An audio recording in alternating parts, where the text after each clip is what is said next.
Station lockdown now. The humans giving the Vrex cubs direct access to the pitcher. Kraltek's voice cracked across the command channel, his translator struggling to convey the appropriate level of panic. He stood frozen in the doorway of the station's Youth Nutrition Center, all four of his primary hands gripping the frame hard enough to leave indentations in the metal. What he was witnessing shouldn't be possible. It violated every child safety protocol established in the last 3,000 years of galactic civilization. The human, Jordan, the cafeteria worker who'd been hired 6 months ago, was pouring liquid from an open container into cups while a cluster of Vrex cubs crowded around her.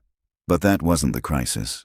The crisis was that one of the cubs, little Pixna, had her feeding appendages extended directly into the pitcher itself, bypassing the cup entirely, consuming straight from the communal source. "Repeat that transmission." Commander Jinara's voice came back, sharp and immediate. "Did you say direct access?" "Affirmative, Commander." Kraltek's secondary hands were already reaching for his emergency medical kit. Multiple younglings, multiple species, one human, one pitcher, no individual sealing, no sterilization fields, no molecular lock containers. The silence on the command channel lasted exactly 2 seconds, an eternity in crisis management. "Medical teams to Youth Center immediately. Kraltek, do not let any cubs leave that room. Contamination protocols may already be—" "Commander," Kraltek interrupted, something he'd never done in 15 years of service. "The cubs they're laughing." He watched as Jordan tilted the pitcher, a simple glass container with no preservation technology whatsoever, and let a small Quilox cub named Zixri put his entire muzzle into the stream of liquid. The cub made happy chirping sounds. Jordan was smiling. "They're laughing." Jinara's translator nearly failed. "Kraltek, I'm activating station emergency protocols. Keep visual confirmation on all younglings. Count them. We need to know exactly how many have been exposed." Kraltek's training tried to kick in. Assess, document, contain. But his mind kept stalling on the fundamental impossibility of what he was seeing. Jordan had just set the pitcher down on a low table where any cub could reach it. She wasn't even watching it. She was talking to a Thressen cub, laughing about something, while behind her 3 more cubs were gathered around the pitcher, taking turns drinking from it with their various feeding mechanisms. 6 cubs confirmed, Kraltek reported, his voice steadier than he felt. 3 Vrex, 2 Quilox, 1 Thressen, all consuming from the same source. Human appears unconcerned. Unconcerned. Jinara's shock was palpable even through the translator. Has she been informed of the contamination risk? The cross-species biological incompatibility protocols? I don't believe so, Commander. Then, inform her. Before another cub. But Kraltek's attention snapped back to the scene as Jordan picked up the pitcher again. She was walking toward a new group of cubs who had just entered. Cubs who hadn't been exposed yet.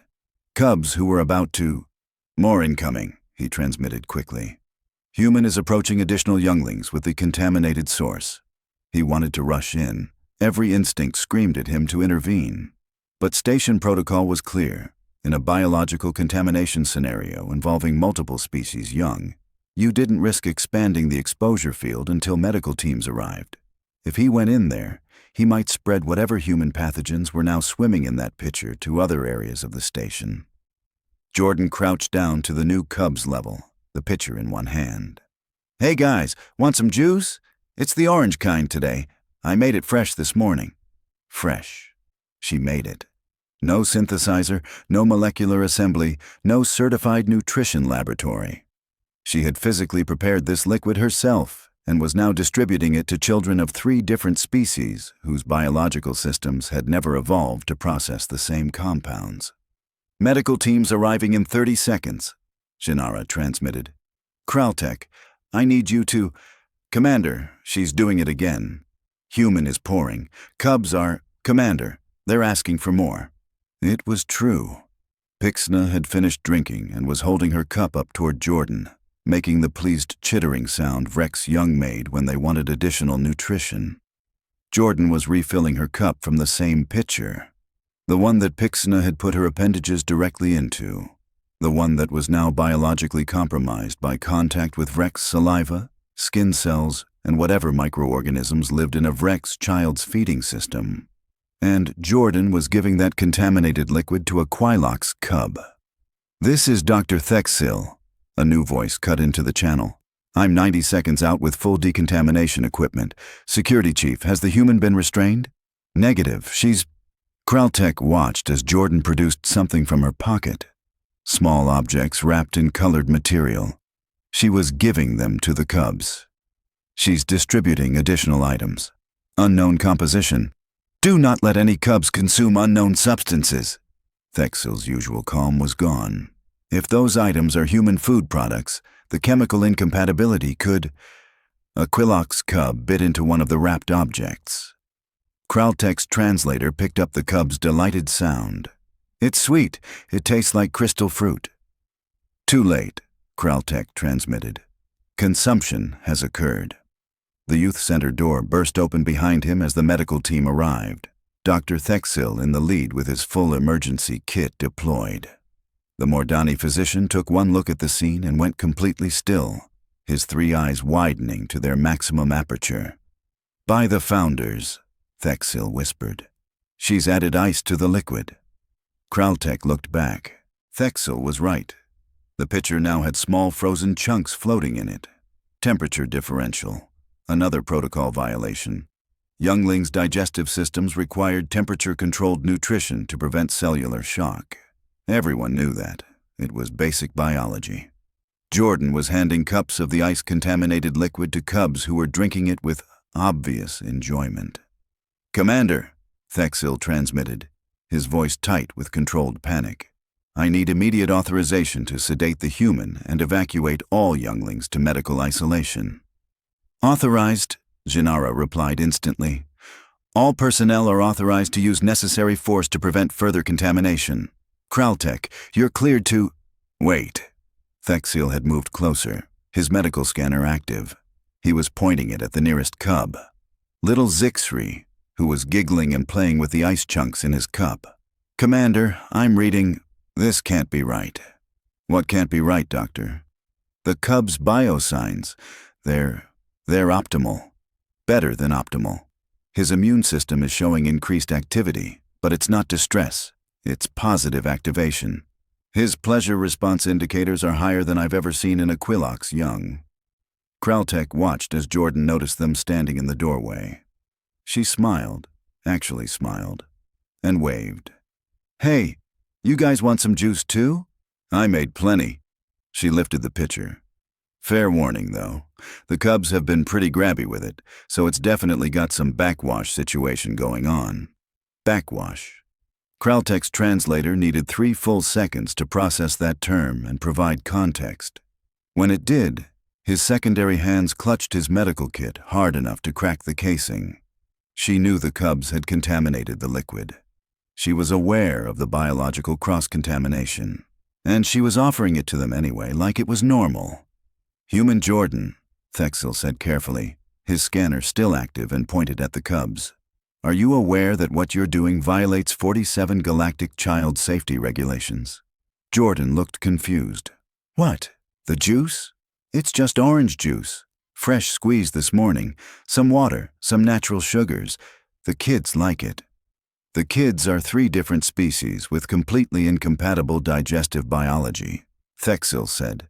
"And they're all consuming from the same source, and you've added temperature shock elements, and you've allowed direct contact with the distribution container." "Right," Jordan said slowly. "Because they wanted to taste it, and the ice makes it cold, which kids like when it's warm in here." She looked at the cubs, then back at the medical team. "I'm confused. Is there a problem?" Commander Jinara's voice came through Kraltek's personal comm, bypassing the open channel. "I'm 3 minutes out. Tell me the cubs aren't dying." Kraltek looked at the younglings. They were playing, drinking, laughing, and showing 0 signs of distress. One of them, a Vrek's cub named Tilnex, was trying to help Jordan pour more juice, his small hands gripping the pitcher handle while she guided it. "No, Commander," he transmitted back. They're not dying. They're helping her distribute the contaminated liquid to each other. Retry Commander Jinara arrived with the station's legal counsel, Vix An, whose neck frills were already flared in what Kraltek recognized as extreme agitation. The Karathi lawyer carried a data tablet that was scrolling through regulation codes so fast the text was nearly illegible. Galactic Child Safety Regulation 3847, Vixen announced without preamble. Direct consumption from communal sources by multiple species is prohibited under penalty of station closure and...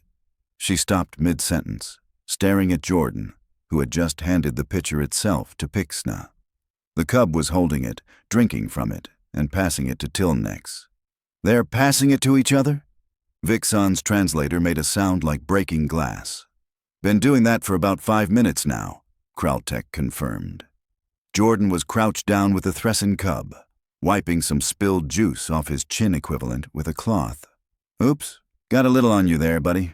No worries. She glanced up at the growing crowd of officials in the doorway. Seriously, is something wrong? You guys look like someone died. Does she not understand that someone could die? Jinara whispered to Thexil. Has she received any child safety training? All human employees complete the standard orientation, Kraltek said. 72 hours of protocols covering every species on station. Then how is she... Jinara cut herself off as Jordan stood up and walked to a cooling unit. She pulled out another container. She has more of the contaminated liquid. No, Commander, Thexil said, his scanner going frantic. That's a different container, different liquid composition. She's made multiple types. Jordan pulled out what appeared to be a red-colored liquid in another glass pitcher. Okay, who wants to try the watermelon juice? It's a little sweeter than the orange, so you might like it better. She looked at the officials. Oh, do any of these kids have allergies? Like, to specific fruits or anything? I should have asked earlier. The silence that followed was absolute. She's asking, the cubs, Vixen's voice was faint, about their own dietary restrictions? That's not possible, Jinara said. Cubs don't have the cognitive development to understand their own biological needs. That's why we have certified nutrition plans assigned at birth. Right, but kids usually know if something makes their tummy hurt, Jordan said reasonably. She poured some of the red liquid into a fresh cup and offered it to Zixri, who took it eagerly. Back on Earth, my daughter Lily started telling me she didn't like milk when she was 3. Turned out she's lactose intolerant. Kids know their bodies pretty well if you ask them. Your young identify their own biological incompatibilities. Thexil's medical scanner slipped from his grip. At 3 standard years? Yeah. She said it made her stomach hurt, so we stopped giving it to her. Jordan shrugged. Basic stuff. Kraltek watched as more cubs arrived, apparently summoned by some youth communication network he didn't understand. They were coming from other areas of the center, having heard about the good juice.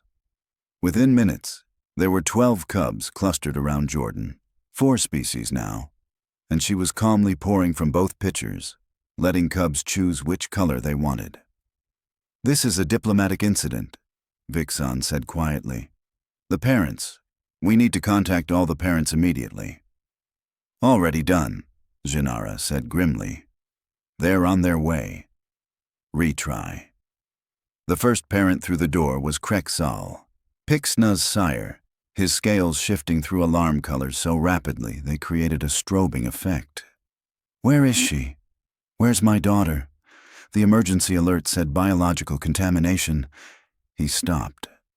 Pixna was sitting cross-legged on the floor next to a human child who'd apparently just arrived. Lily, based on the size, comparing their cups of juice and giggling about whose had more ice. Papa, Pixna chirped. Try the orange one. The human made it, and it's cold and sweet and... Step away from the human, Krexal said, his voice deadly calm in the way terrified parents achieved. Slowly, Pixna. Come to Papa. Jordan looked up from where she was opening a package of something. Oh, hey, you must be Pixna's dad. She's been great today. Want some juice? I've got orange or watermelon. You've poisoned my daughter with unregulated consumables. Krexal's crest was fully extended now. "Medical team, I demand immediate decontamination and—" "Actually, sir," Dr. Thexil interrupted, still staring at his scanner. "Your daughter's biosigns are the best I've recorded in 6 months of monitoring her. Her immune response it's actively improving." Krexal blinked all 4 eyes in sequence. "What?" More parents arrived in a cluster. Zixri's mother, both of Tilnex's parents. Others whose cubs had apparently been exposed. The youth center was becoming crowded with panicked adults demanding explanations while their children sat peacefully drinking juice and eating what Jordan called fruit snacks. "Let me understand this," Jinara said slowly, addressing Jordan directly. "On Earth, human children regularly consume from shared sources, with no individual sealing, no sterilization protocols? I mean, yeah?" Jordan looked genuinely confused now. "That's just called eating together. Family dinners, sharing a pizza, birthday parties with a cake everyone eats from. Multiple humans," Vixen said faintly. "Consuming from the same food item? That's what sharing means, yeah." Lily tugged on Jordan's sleeve. "Mom, can I tell them about the water fountain at school?" "Maybe not right now, sweetie." But it was too late. Zixri's mother had overheard. "What's a water fountain?" "Oh," Lily lit up. "It's this thing where water comes out in an arc and everyone drinks from the same stream. Sometimes there's a line of like 20 kids all drinking from the same water source, one after another. It's cool because—" 3 parents sat down hard on the nearest surfaces. 20 juveniles, Krexal whispered. "Sequential contact, same water. Every day?" "Well, yeah," Lily said. "At recess and after gym and basically whenever we're thirsty." Dr. Thexil was making strangled sounds while his scanner cycled through readings from every cub in the room. "Commander, I'm reading improved immune markers across all subjects, not just stable, actively enhanced. The exposure to multiple biological sources is stimulating their defense systems in ways our isolated nutrition protocols never achieve." Jordan was pouring another round of juice. "You know, on Earth we actually have this thing where if one kid gets chicken pox, parents will sometimes have their kids play together so they all get it at once and build immunity. We call them pox parties. Deliberately exposing children to pathogens." Vixen's tablet shattered against the floor. "I mean, for some things, yeah, builds immunity." Jordan handed Pixina a refill. "My mom said I went to one when I was like 5, got sick for a week, never got chickenpox again." The parents were staring at their cubs, who were demonstrably healthier than expected, playing with a human child who'd apparently survived deliberate disease exposure, drinking contaminated juice, and showing no signs of distress whatsoever. Dr. Thexil sat down on the floor, his medical scanner forgotten beside him. "We've been doing it wrong," he said quietly. "For 3,000 years, we've been doing it wrong." Commander Jinara crouched beside him. "Explain, Doctor." "Look at these readings." Thexil pulled up a holographic display showing the cubs' biosigns. Every single one shows enhanced immune activity. Not distress responses. Active, healthy immune engagement. Their systems are being challenged and responding appropriately. We've spent millennia removing every possible challenge from our children's environments, and we've been weakening them. Krexal picked up his daughter, scanning her with his personal medical device. But the protocols, the individual sealed portions, those were established after the cross-species contamination crisis after we tried to feed 12 species from the same synthesizer without understanding their biology, Thexil interrupted. "So we overcorrected. We made everything so isolated, so sterile, that we stopped allowing natural immune development." Jordan was helping Lily hand out more fruit snacks to the cubs, completely unaware she just invalidated 3 millennia of pediatric medical science. "So, just to be clear, the kids are fine? Because I need to start prepping lunch soon, and how do human children survive?" Zixri's mother demanded. "If you're exposing them constantly to biological hazards, sharing food sources, drinking from communal streams, statistically, they should be dying in massive numbers." "I mean, they don't," Jordan said. "Kids get sick sometimes, sure. Lily had a cold last month, but that's normal. Their immune systems learn and adapt. That's kind of the whole point.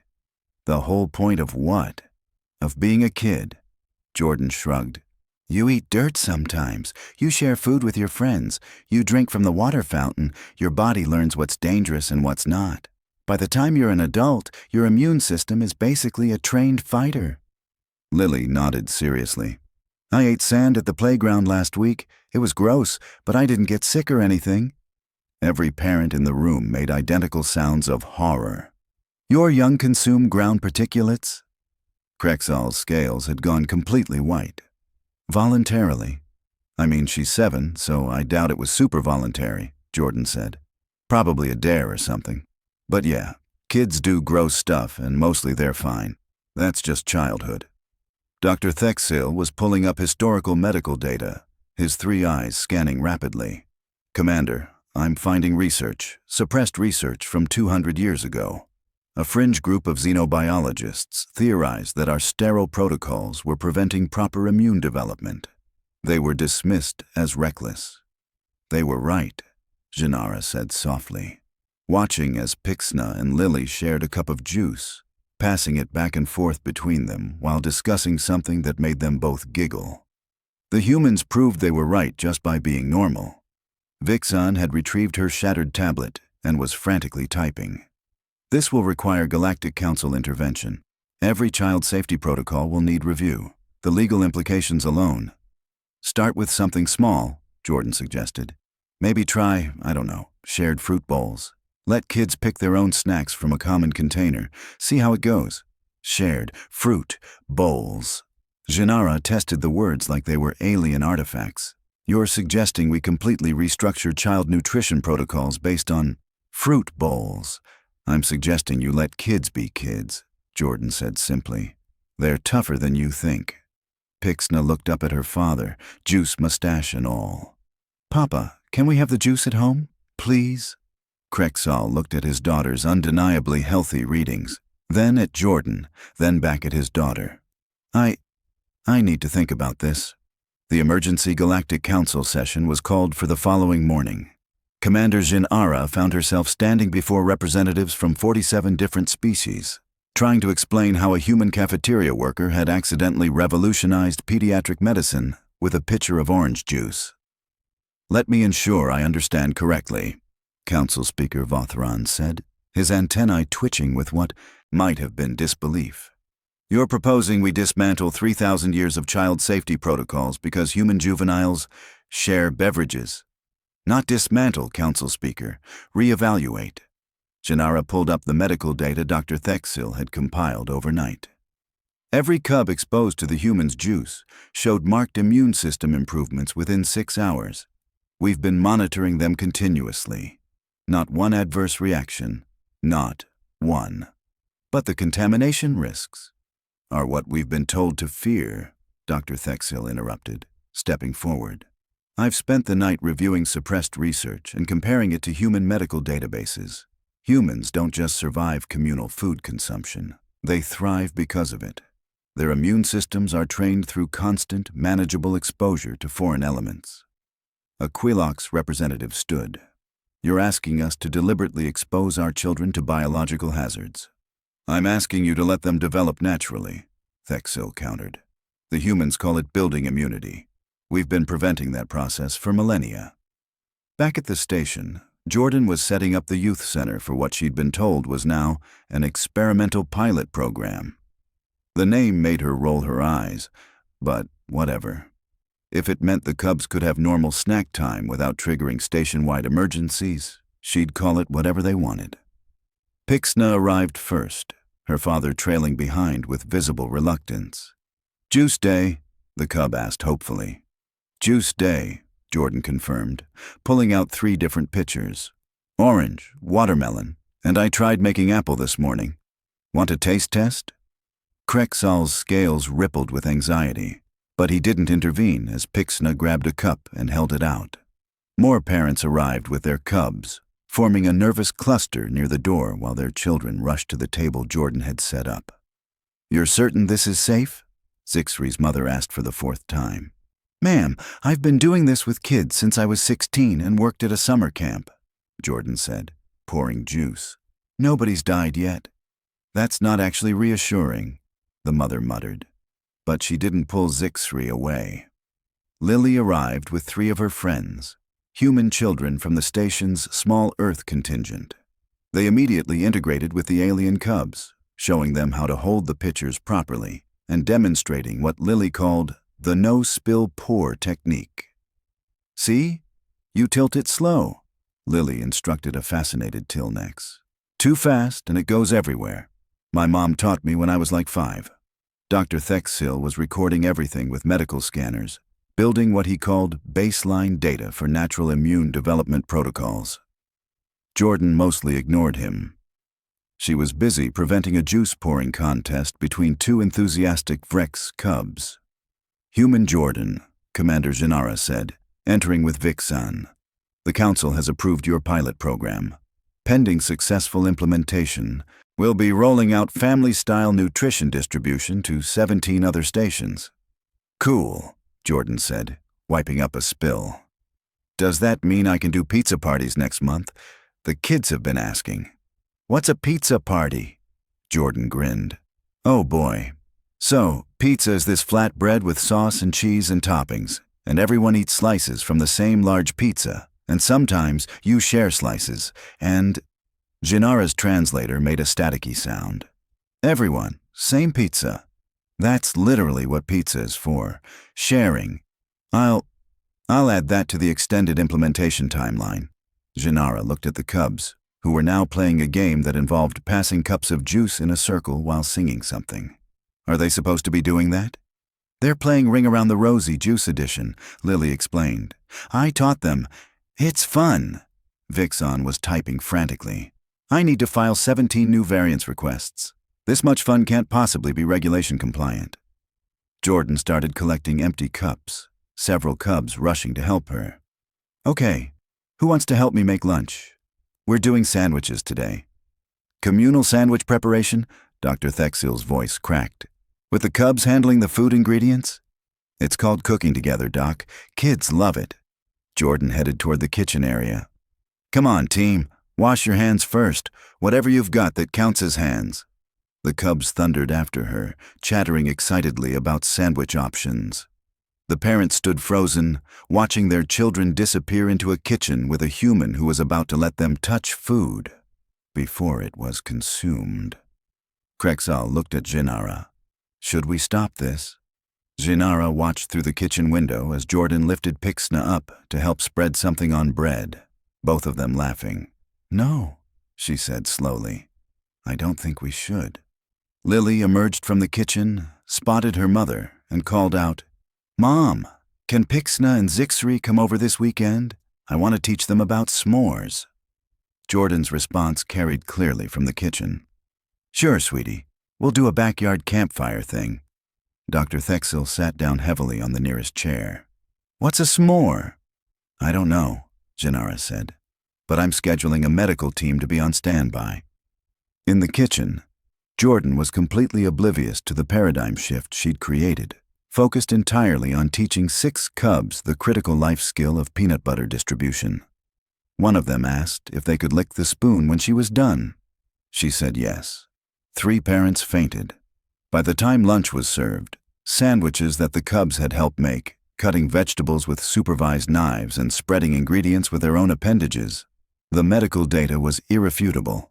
Every cub showed continued immune enhancement. More importantly, they showed elevated happiness indicators and increased social bonding markers. Jordan watched them eat, sitting in mixed species groups, sharing food and swapping sandwich halves to try different combinations. It looked like every lunch table she'd ever seen on Earth. Normal. Healthy. Right. Hey, Commander, she called to Jinara, who was still observing with clinical fascination. Next week I'm thinking we do a baking day. Cookies, maybe. You in? Jinara looked at the cubs, looked at the medical readouts, looked at Jordan's completely casual expression. Yes, she said finally. Yes, we're in. Jordan grinned and turned back to the cubs. Okay, who wants seconds? And somebody clean up that juice puddle before someone slips. Yeah, like that. Good job till next. Just another Tuesday at work. Behind her, the Galactic Council's preliminary report was being filed. Human child rearing methodologies, initial findings and recommendations for cross-species application. Jordan remained blissfully unaware that she'd just rewritten 3,000 years of pediatric protocols. She was too busy planning Friday's smoothie day and wondering if the station's emergency services were ready for what happened when you gave 12 excited cubs access to a blender.